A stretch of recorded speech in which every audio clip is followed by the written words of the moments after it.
So that was our conversation. Michael Gerber is a beautiful, beautiful man, beautiful soul. We've had many conversations since then about business and what we need to be thinking about. And over the years, just getting to know the way he thinks about it is just wonderful.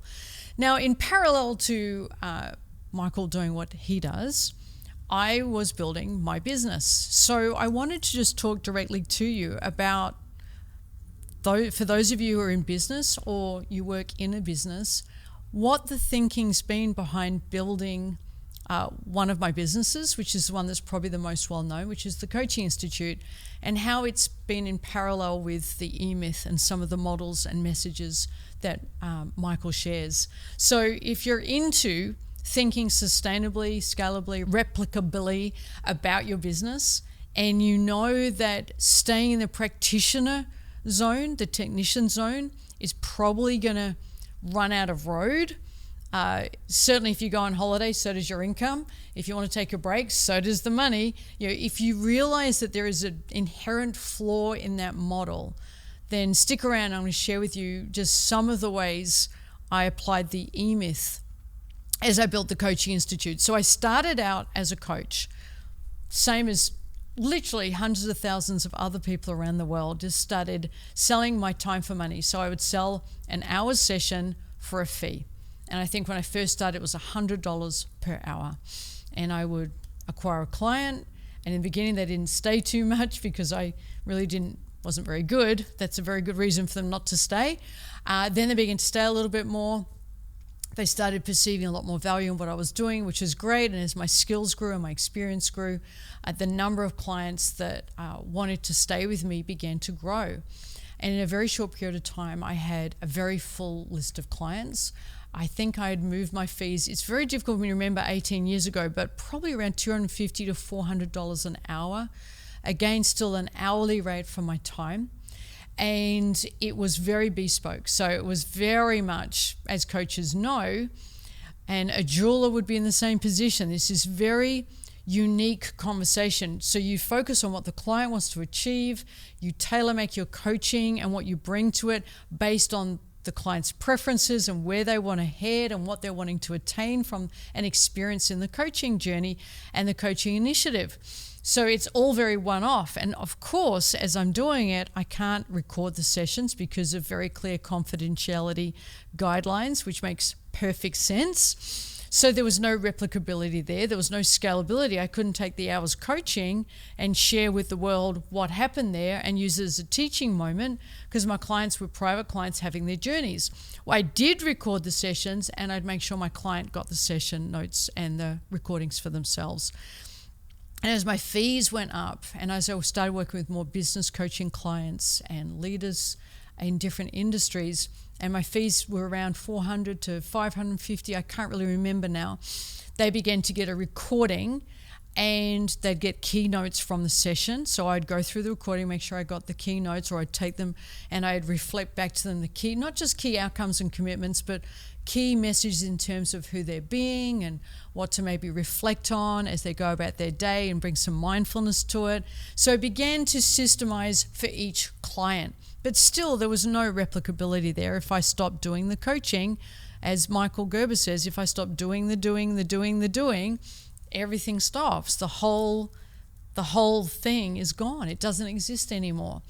And so I became very aware of this very early, and I began to think in terms of having read the E-Myth 5 times in my first 12 to 18 months. Based on the E-Myth, where is the replicability here? Where is it that I can systemize so I can step back and it isn't me needing to be present for every single minute of money earned? How do I leverage what it is I'm learning, what it is I'm creating, what it is I've got experience in now, and create a leverage? I don't ever call it passive income. My goodness. There is nothing passive about it. It's earned. How do I create leverage in terms of leveraging my time? How do I leverage my skill?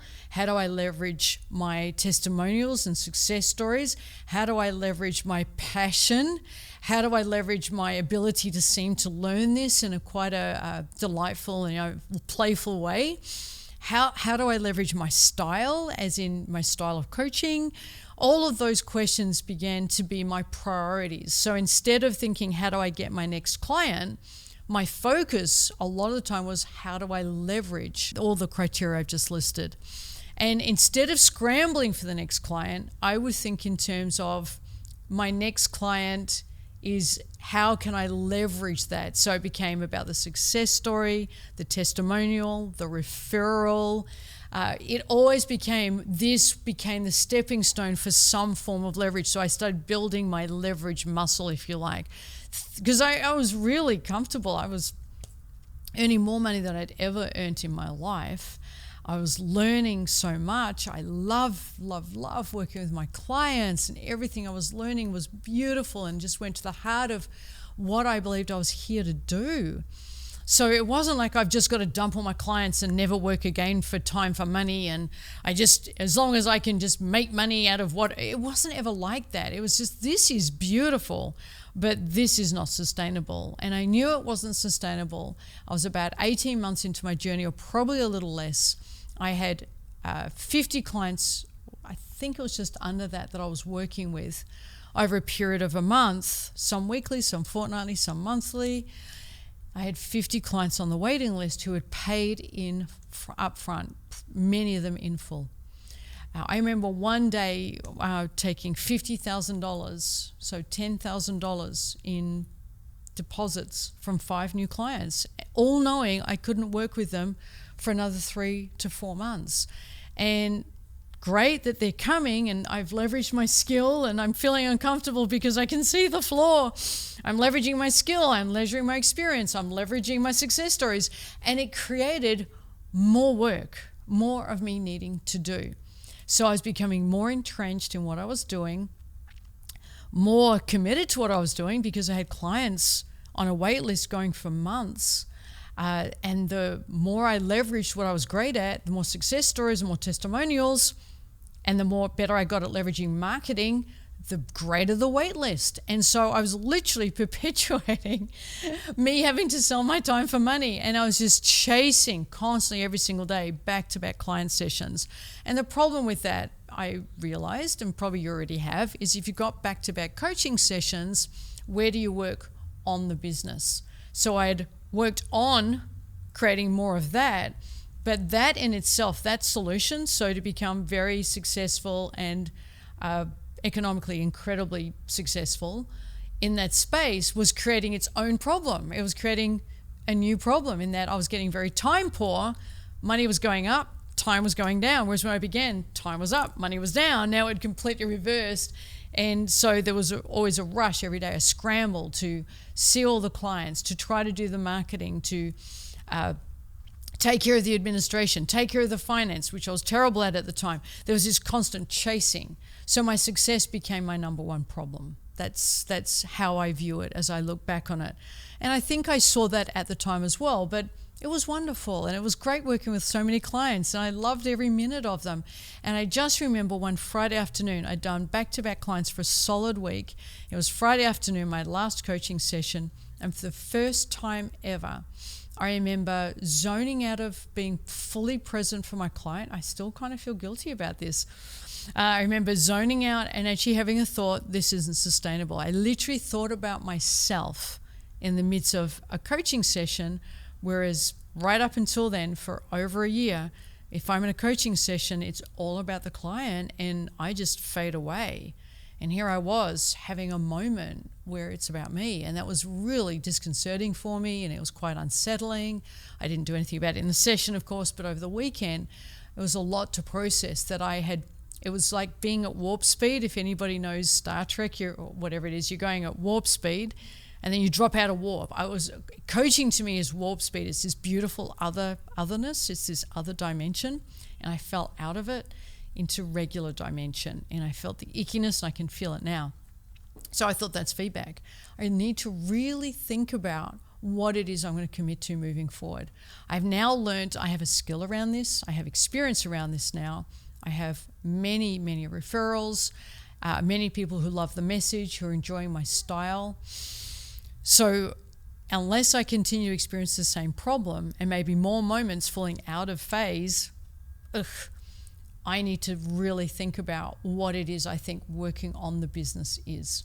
And that was the biggest wake-up call for me. It was a wonderful gift at the time and in hindsight. So what I did was I began to figure out, how do I do one-to-many? And you're probably hearing this going, well, that's obvious.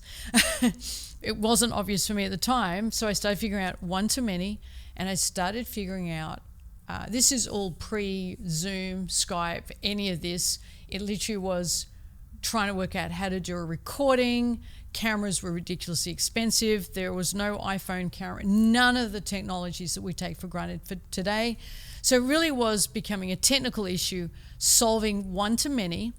And remember, there was not really that much internet marketing back then either. We're going back dinosaur time. So it was, how do I reach people to know there's going to be a workshop? And then how do I leverage the workshop and repurpose it? So I record it, transcribe it, turn it into lesson plans for the next facilitator, turn it into a workbook if the training gets run again. And so that became the journey.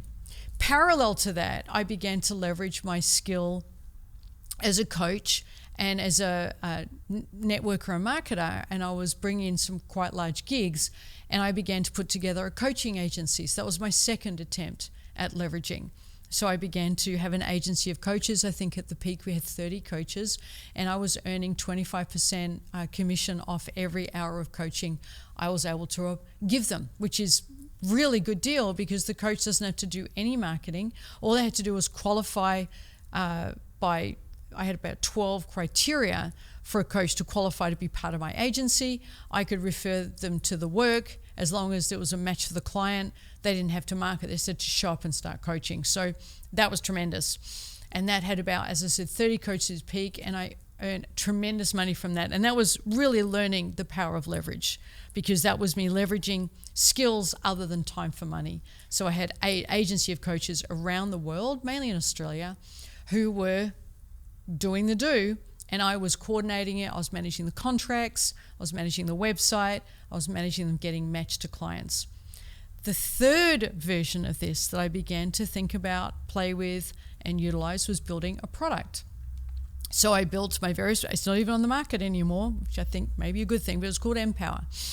And so I built Empower. I lost money for the first month ever in the history, and only month ever my business has lost money was the month I built Empower. So back in the day, it was down to Officeworks to get the CDs by the jewel case. I printed my jewel case covers myself. There was no professional way of doing that. And then I had to replicate all the CDs, and it was a 12 CD set with workbooks to back it up. And I started, what was the rate? I think it was $297 Australian, I think. I began selling that. So if I had a workshop, I would sell Empower. It was Empower, the magic of you, I think it was. And so that did not create a lot of income, but it was me learning leverage. I didn't mind learning the lessons. I consider all businesses are our schools. And so I was learning the power of leveraging my skill into a product. The fourth way was I began workshopping with coaches who wanted to build their businesses. And so instead of working with them individually, which they would have been happy to have done, to have hired me, I began bringing them in for group sessions.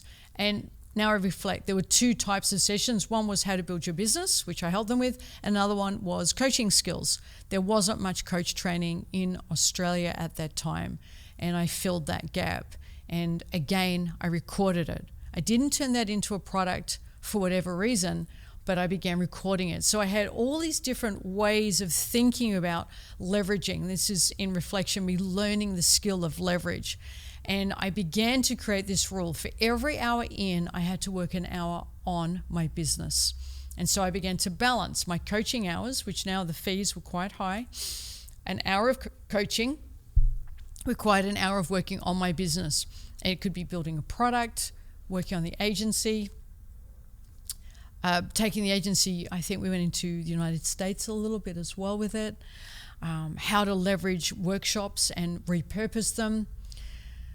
just any way I could, thinking about working on it. Or it could be just expanding the website so the offerings on the website didn't just include my time for money back in the day when it was just me and associates.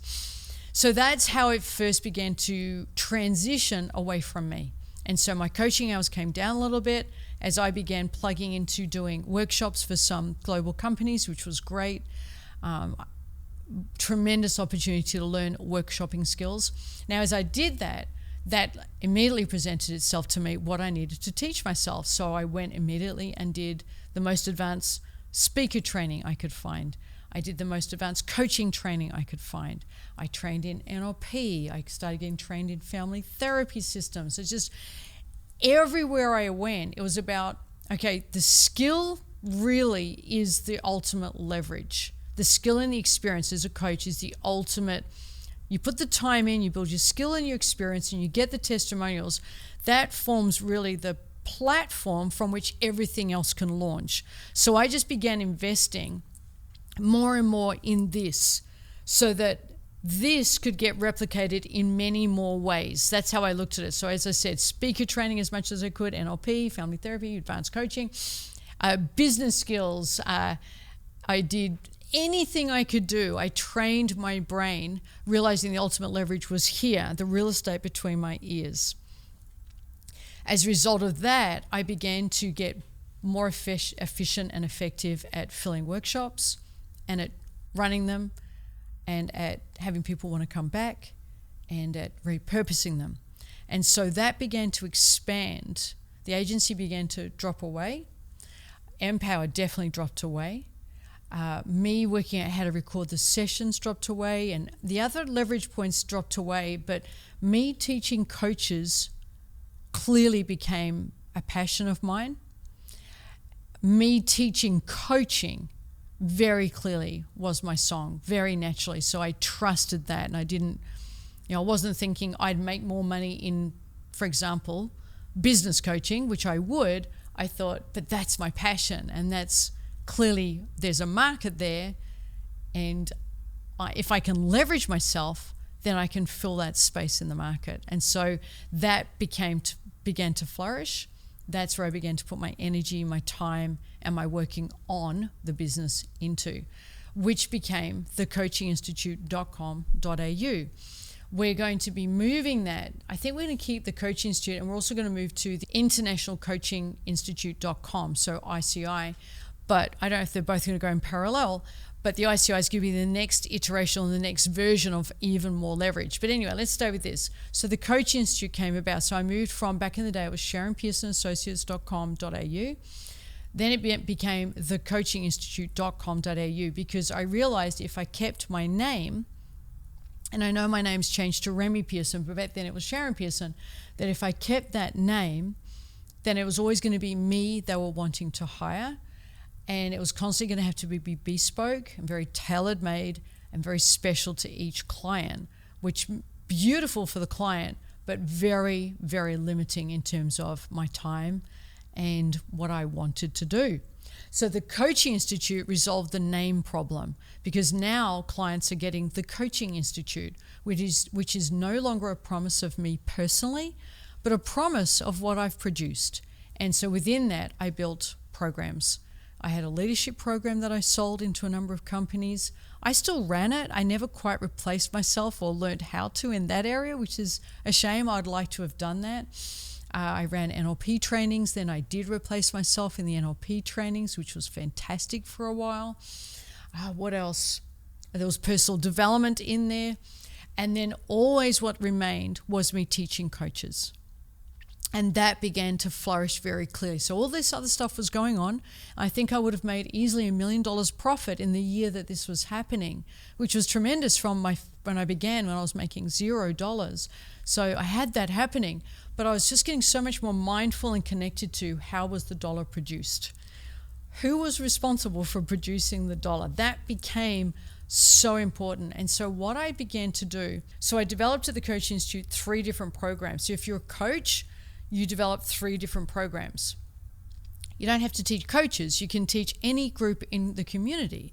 But it's 3 levels, 3 different price points, 3 different levels of access to you. The bottom level has the least, in the beginning it'll still have access to you because you're running it, but it should have the least access to you, a little bit more at the middle level, and the most access at the top. And you may add a fourth level, which is purely access to you, which would be where I am at, more a client can hire me for 3 months for $50,000 kind of thing. And anyway, let's go back. So I began with practitioner, advanced practitioner, master practitioner levels of coach training. I ran all of it. I was doing all of it. Loved it because I knew I was building a business for the first time from the beginning based on creating a turnkey system to replace myself. So practitioner, I focused there, the beginning level. I think back then it was a certificate of life coaching and not the practitioner coaching. I think it was purely through the registered training organization stream. Now we have both. But anyway, so I had the practitioner. I ran every class, had every class recorded, had them all transcribed. I turned them into lesson plans and facilitator guides, criteria for success, and I began recruiting my first facilitator to run just that class. I monitored that class to make sure it met the benchmarks. If it didn't, I gave them feedback until they met the benchmarks. I had them fill out a form after every class showing they'd hit the benchmarks. That class is now leveraged. And I did the same for, I think it was 24 classes at the practitioner level. Then there's the mentoring. At that level, you receive a mentor or 2 mentors for 3 sessions each, a total of 6 sessions. I think that's how it is now, but that's what it was then. Okay, I mentored. I had trainee mentors watching me. I had criteria documented on what they needed to bring, an entire checklist of 3 pages, and I only delegated mentoring once that had been attained. Practitioner, I'd replaced myself. Then I found a trainer, so you probably know him, Joe Pane, and he began to run the training up front. Now, there is already a flaw in the model because the worst number in business is the number 1. And having one trainer who can run one training, that's a flawed model. Now, it's been like that for a long time. We're moving towards changing that with the ICI, but that's where I didn't follow the E-myth because I wanted to keep the show of that live training. And so right there, I've created a single point of failure in the business. So that's the note to self. The number 1 is the most dangerous number in business. One person doing one thing, if that's not replicable and scalable, you've got your first problem. So I did that. And then I did the same for advanced prac, and I did the same for master prac. And again, live training, single points of failure. So doing that freed me. It meant, I haven't counted recently, but back then it would have meant 150 hours of coach training was being delivered that wasn't me. And I think it went up to nearly 200 hours. So there's literally hundreds of hours of coach training going on every month at the Coaching Institute, and I don't know the schedule. It's not my job to know the schedule. That's happening because of this leverage I took care of earlier on. Now, if you work in an organization, you got to think the same way. The single point of failure. Is it documented? Is there criteria for what you do that if you were to delegate it to somebody else or leverage your skill at creating this system, they could start doing it?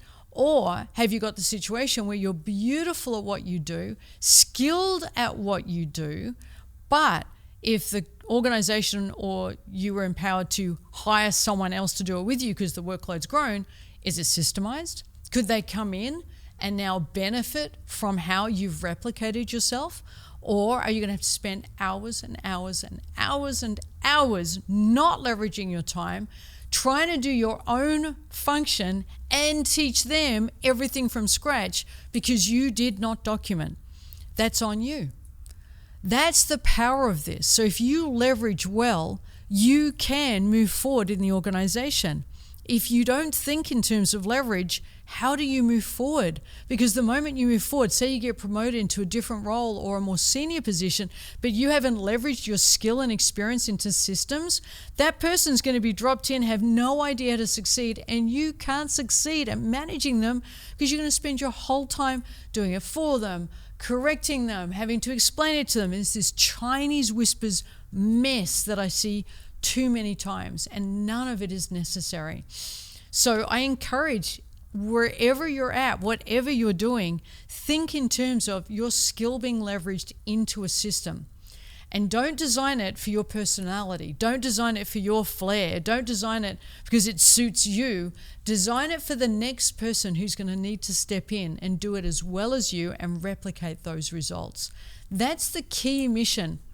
And that's how we get to experience our truest selves, because our truest selves can't be experienced in doing and never being able to step back and see how we're doing it and empowering others to do it, or being able to let go of some of it because it's actually not as effective. If we don't step back, we don't ever get to critique the work. We're just doing it and we're doing it. And there's, to me, a level of insanity to that, unless that's your thing, in which case, do your thing. But if you're still listening, I'm guessing it's not. So if you're creative and you've got flair about you, even more so, you need to find a way to break it down into a system. And you're probably thinking, but it's creativity, like I used to with coaching. It's coaching, it's so personal. I don't know where it's going till I'm coaching. Actually, there is a system. There is a system for onboarding a client, for how do you open the session, how you get curious about where the client wants to go. Then there's a whole bunch of techniques that can help the client get there that you can document. Then how to wrap up a session, how to forward think into the next session, how to put the whole coaching in. This is all I have systemized, all of this many, many times. Whatever role you've got, especially if you're telling yourself it's highly creative, it is on you to start breaking it down into its component parts and ask yourself, what's the first thing I do? Document it.